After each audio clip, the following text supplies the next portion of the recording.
During a routine patrol, workers unexpectedly discovered a submarine lying in a dry riverbed. Intrigued, they decided to investigate. After figuring out the hatch mechanism, they cautiously peered inside. What they found inside left Peter, Jeff, and Tom, experienced salvage workers, utterly stunned. They were used to strange finds, but an abandoned submarine in a parched riverbed was astonishing. The large, rusted vessel seemed out of place in the barren landscape, sparking numerous questions about its history and purpose. Driven by curiosity and the potential for a significant salvage, the trio entered the submarine. Inside, the air was thick with dust, and after an hour of unfruitful searching, Tom and Jeff were ready to quit. Peter, though hesitant, agreed to leave. As they were about to exit, Peter noticed fresh footprints near a hidden padlocked panel in the engine room floor. Intrigued, the group decided to explore further. They broke the lock and discovered a silver ladder leading down into darkness. Hearts racing, they climbed down into the unknown depths. At the bottom, they found themselves in a pitch-black room, their flashlights cutting through the gloom. As they surveyed their surroundings, Peter's eyes lit up as he spotted a switch on the wall. "Look here," he said, his voice tinged with excitement. He flipped it, and the room suddenly came alive with light from 4 LED panels. 3 walls were covered in rusty, pitted metal, but the 4th gleamed with modern stainless steel, creating a jarring contrast that sent a shiver down their spines. Jeff shifted uneasily, his earlier bravado evaporating. "Something's not right about this place.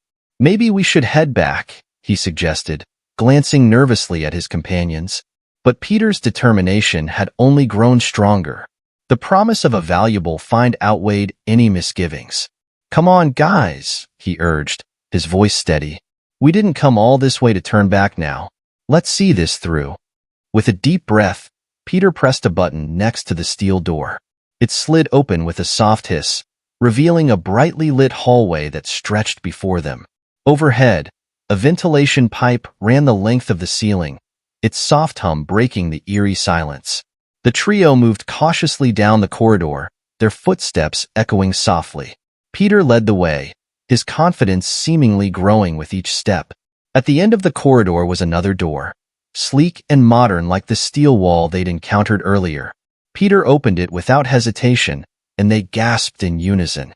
They had entered a well-appointed office, complete with a polished desk and cutting-edge equipment. "This is surreal," Jeff muttered, echoing their shared sentiment. On the desk were a laptop and a flash drive, but what captured their attention was a half-full cup of coffee, still steaming. Someone was here. "Maybe still is," Peter whispered, his voice tinged with both excitement and anxiety. As they explored the room cautiously, Tom's eyes were drawn to a bookshelf behind the desk. Among the neatly arranged books, a black volume stood out with a spine shaped like a door handle. Following a hunch, Tom pulled the book, and to their astonishment, the bookshelf swung open, revealing another hidden passage. Wordlessly, they hurried through and found themselves in a new hallway with 2 rooms. Both rooms were empty except for one that housed a lone camera, which they chose to leave alone. As they took in the submarine's secrets, the weight of their discovery began to settle in. What had they uncovered, and more importantly, what should they do next? As they reached the final corridor, Tom urgently whispered, "This place is dangerous. We need to leave." But curiosity overpowered their caution as they approached the last chamber, the largest and most secure, sealed with heavy chains. Using their salvage tools, they broke through. What they found inside left them paralyzed with shock. 2 children, a boy and a girl, huddled fearfully in a corner. Peter, finding his voice, spoke softly, "Don't be afraid. We're here to help." The children's faces were etched with exhaustion, their red-rimmed eyes telling of sleepless nights. "They'll be back soon," the girl whimpered. "Who? How did you end up here?" Peter asked gently. The boy, Matt, explained that he and Mary had been abducted from school by masked men in a black van. Their captors were demanding ransom from their parents. The gravity of the situation hit the salvage workers hard. Jeff, his voice steadier than he felt, assured the children, "We'll get you out. You're safe now." As they hurried towards the exit, Peter remembered the flash drive he'd spotted earlier. With Jeff's help, He retrieved it from the laptop. Meanwhile, Tom reappeared, clutching the camera they'd seen earlier. "This might be evidence," he said urgently. They quickly exited the submarine, loaded the children into their truck, and sped away. As they drove, Peter's guilt began to surface. "I'm sorry for dragging you into this," he told his colleagues. "I had no idea." The gravity of their unintended discovery and the responsibility they now held weighed heavily on them as they discussed their next steps. Peter headed straight to the hospital, his mind racing. While the children were examined, they informed the authorities about the ransom exchange in progress. Soon, 2 officers arrived to take their statements. In the waiting room, Tom and Jeff sat in stunned silence, trying to make sense of the day's events. They noticed Peter's calm demeanor and questioned it. Peter took a deep breath. "What I'm about to tell you is classified," he began, his words hitting them with force. "I'm a CIA agent. I've been undercover for 6 months investigating a series of kidnappings in this area. Joining your company was part of my cover." Tom's face twisted with anger. "You could have gotten us killed," he said harshly. Peter looked remorseful. "I never expected to find those kids in a submarine. The kidnappers usually use abandoned places. But this was a surprise." Jeff, more inclined to understand, asked, "What happens now?" "If the police catch them, hopefully, it will end," Peter replied. He then outlined the challenges they had faced: masked suspects, voice distortions, rotating vehicles, and random money collectors. "But now, with the flash drive and camera, we might finally have them." Peter plugged the drive into his laptop. What they found was shocking. The files listed not only criminals but also local figures like politicians, a police officer, a school principal, and a real estate agent. They pieced together the roles. The agent located abandoned properties, the principal shared details about wealthy families, and the others offered protection and influence. Digging further, they discovered a syndicate calendar with ominously highlighted dates. The scope of the corruption and crime they uncovered was staggering. The next question was what to do with this explosive information. "Let's check the camera," Peter said, taking it from Tom. The surveillance footage revealed the kidnappers had meticulously gathered intel on the children and their parents. Realizing the urgency, Peter suggested Jeff and Tom head home, but they refused. "We started this together.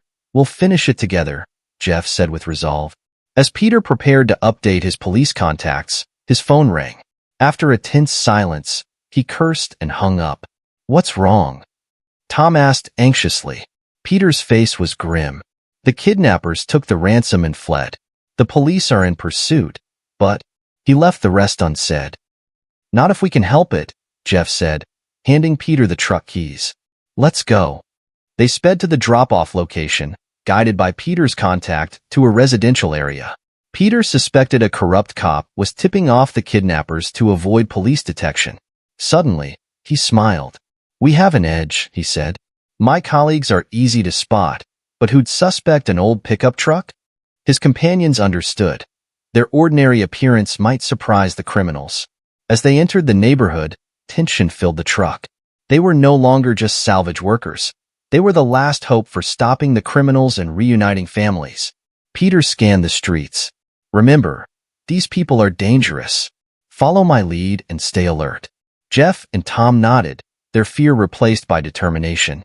As they turned a corner, Peter pointed to a house with closed curtains. "That's our target." They saw a tactical team securing the area, but everything seemed normal. Cars and garages, no unusual activity. Peter realized the kidnappers must be locals blending in perfectly. Switching roles with Jeff, Peter and his team began canvassing, pretending to search for salvage. An elderly woman mentioned a neighbor who frequented abandoned buildings, likely a treasure hunter. Peter's instincts kicked in. Thanking her, he had his team surround the address and instructed Jeff and Tom to stay in the truck. Peter approached the house. The man who answered was flushed and breathless. Peter smiled. "Hi, I heard you're interested in abandoned structures. We found an old submarine nearby and could use your expertise." The man panicked, slammed the door, and Peter returned to the truck, instructing Jeff to park out of sight. Moments later, a black van sped past, its occupants frantic. The police quickly intercepted and arrested the kidnappers. At the station, With overwhelming evidence, the suspects confessed. Peter's mention of the submarine had caused them to flee, unaware the children were already safe. As the confessions rolled in, Peter, Jeff, and Tom exchanged glances, realizing their accidental heroism. They had dismantled a dangerous kidnapping ring and reunited families. Back at the station, they received a hero's welcome with applause and cheers. At the hospital, tears of joy flowed as children were reunited with their families, a powerful reminder of the mission's worth. The full extent of the operation soon came to light, leading to the arrest of a corrupt politician, a dirty cop, and other members of the organization.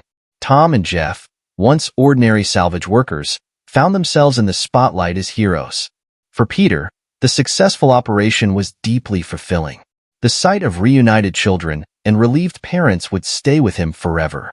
Reflecting on the adventure, they realized that heroism can emerge from the most unexpected places. What would you do if you discovered a submarine in a dried-up riverbed? Would curiosity drive you to investigate, or would you alert the authorities immediately? Thank you for watching another episode of Just Discovery. If you enjoyed this video, please like, subscribe, and hit the notification bell for updates on more exciting content. See you next time.